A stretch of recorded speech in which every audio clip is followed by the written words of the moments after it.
Snapshot has always had the ability to explain metadata assets.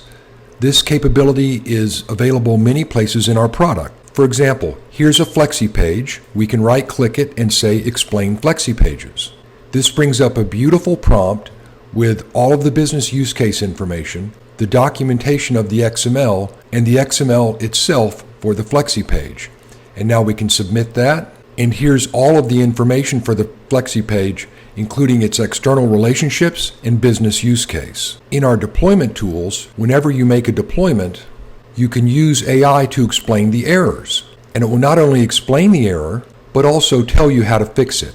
And this begins a conversation that you can have with AI about that error context. But now we can use AI to explain many of the reports that Snapshot generates. For example, let's take a look at our field usage report.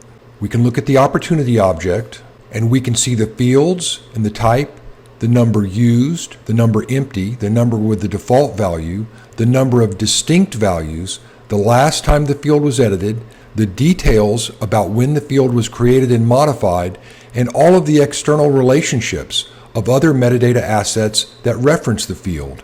And in fact, we can also have lightning links right here to jump into Salesforce and go look at the field.